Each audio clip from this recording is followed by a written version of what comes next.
दोस्तों ये तो हम सब जानते हैं कि तारानगर का पुराना नाम रेणी था, लेकिन क्या आप ये भी जानते हैं कि तारानगर का नाम रेणी आखिर रखा क्यों गया? क्या आपको तारानगर के असल इतिहास के बारे में पता है? नमस्कार दोस्तों, मैं हूं अंशिका सारडा। तारानगर की आबादी पूरे 50,000 की भी नहीं है, लेकिन फिर भी ये जगह पूरे राजस्थान में तेजी से मशहूर होती जा रही है। शिक्षा नगरी तो ये पहले से ही थी, दूर दूर से यहाँ पर बच्चे पढ़ने के लिए आते थे, लेकिन अब लोग व्यापार के लिए भी यहाँ आने लगे हैं। ऐसे में आपको अपने शहर के दिलचस्प इतिहास के बारे में जरूर जानना चाहिए। दोस्तों, इतिहास वो नहीं जो इंटरनेट पर कहीं से भी उठाकर डाल दिया गया है। इतिहास वो जो तारानगर के अपने लोगों ने लिखा है। तारानगर के इतिहास के बारे में अभी तक जो इंटरनेट पर नहीं बताया गया, आज वो मैं आपको बताऊंगी इस रिपोर्ट में। लेकिन इसे पूरा देखने से पहले आप मेरे फेसबुक पेज को याद से लाइक कर लें और यूट्यूब चैनल को जरूर से सब्सक्राइब कर लें। बात करें हजारों साल पहले की, तो यहाँ पर सिर्फ मिट्टी के बड़े बड़े ढोरे हुआ करते थे। दूर दूर तक थार का मरुस्थल पसरा था। न पानी था, न रास्ते थे, और इक्का दुक्का लोग इधर उधर रहा करते थे। फिर 10वीं और 11वीं सदी में यहाँ पर डहालिया पंवारों का शासन हुआ, जिसके शक्तिशाली राजा का नाम था रेणीपाल। उन्हीं के नाम पर तारानगर का नाम रेणी पड़ा। कई जगह पर उनका नाम रणकपाल सिंह भी बताया जाता है, लेकिन उन्हीं के नाम पर इस इलाके को रेणी कहा जाने लगा और काफी लंबे समय तक लोग तारानगर को रेणी नाम से ही जानते थे। अब हो सकता है कि ये बात आपने भी सुनी हो, लेकिन अब आपको वो बताते हैं जो आपने नहीं सुना। दोस्तों, राजा रणकपाल सिंह के बाद धीरे धीरे समय बीता और पंवारों का शासन कमजोर होता चला गया। जब पंवार राजा जसवंत डाहलिया का यहाँ पर शासन था, तो उनके समय पर चौहानों की एक शाखा चाहिलों ने पंवारों को हरा दिया और इस इलाके पर अपना अधिकार जमा लिया। यानी अब यहाँ पर चौहानों का शासन हो गया। अब आप कहेंगे कि क्या मैडम, तारानगर तो जाट लैंड था, यहाँ पर जाटों का शासन था और आप वो बता नहीं रही हैं। दोस्तों, ये विकिपीडिया का ज्ञान ना काफ़ी शॉर्ट है। हकीकत तो ये है कि तारानगर जाट लैंड बहुत बाद में बना। पहले तो यहाँ पर चौहान आए थे। उस वक्त सिर्फ रेणी पर ही नहीं, बल्कि दूर दूर तक पूरे राजस्थान में साम्राज्य था बहुत ही शक्तिशाली राजा पृथ्वीराज चौहान का। लेकिन जब 1192 में मोहम्मद गौरी ने पृथ्वीराज चौहान को हरा दिया, तो पूरे राजस्थान के साथ रेणी पर भी चौहान राजपूतों की पकड़ कमजोर हो गई और 13वीं सदी आते आते यहाँ पर जाटों का शासन हो गया, जो कि 16वीं सदी तक बना रहा। इसके बाद आए थे कांधाल और फिर रेणी बीकानेर राज्य का अंग बन गया। दोस्तों, सिर्फ तारानगर का ही नाम रेणी नहीं था, बल्कि रेणी एक परगना था जिसमें आसपास के 100 से भी अधिक गांव शामिल थे। 16 मार्च 1941 का ही वो दिन था जब राजा तारा सिंह के नाम पर रेणी का नाम बदलकर तारानगर रखा गया। अब चूरू बन गया था मंडल और तारानगर बन गया था तहसील। और जब राजस्थान राज्य बना तो बीकानेर राज्य भी इसका अंग बन गया और फिर बना जिला चूरू और तारानगर तहसील। और आज वो ही तारानगर शिक्षा नगरी के नाम से मशहूर है। अब आते हैं वर्तमान पर। तो वर्तमान में ये एक ऐसा शहर है जो अपने पुराने मंदिरों, खूबसूरत हवेलियों और जीवंत भित्ति चित्रों के लिए जाना जाता है। तारानगर के चारों तरफ छोटे छोटे कई गांव हैं, जैसे कि सावास, सात्यों, गाजूवास, चलकोई, राजपुरा, तोगावास, बूचावास और भी कई सारे। दोस्तों, पुराने ज़माने में राजस्थान की हर एक रियासत में राजपूती शासकों के ठिकाने हुआ करते थे, जो कि बड़े बड़े किलों के रूप में होते थे।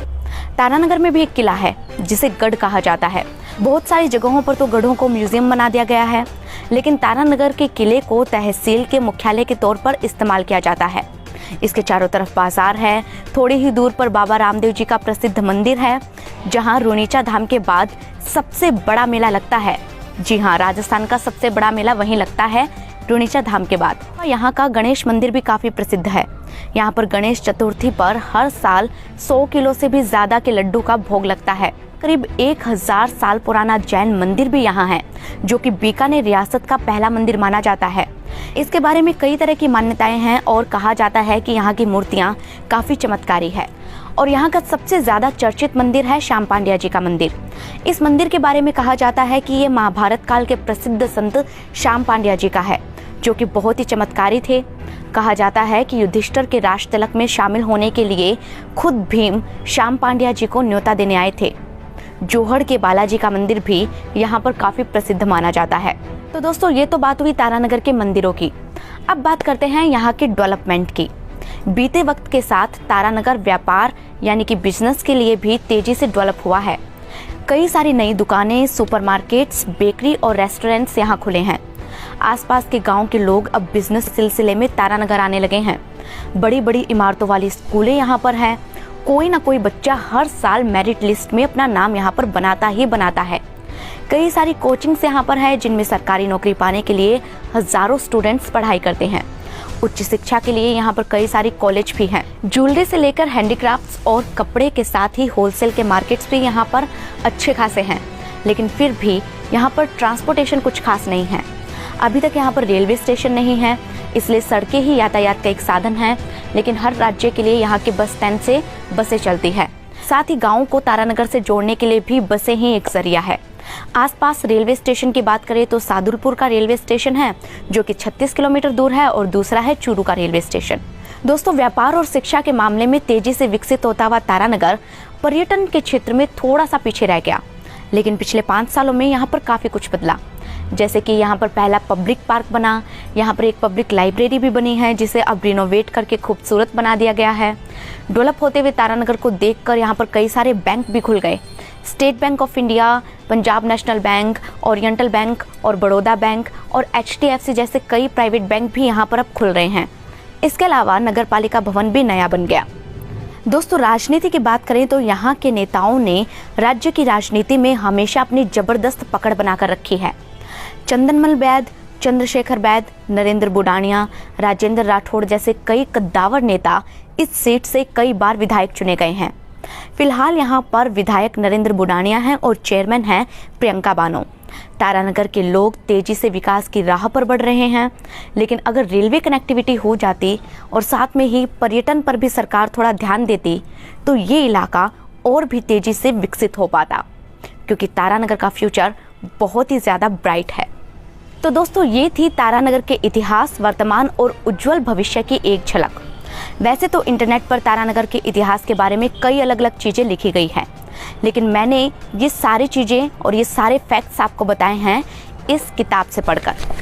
दोस्तों, ये जो किताब है ना, तारानगर के अपने निवासियों ने लिखी है और ये किताब आपको पब्लिक लाइब्रेरी में भी मिल जाएगी।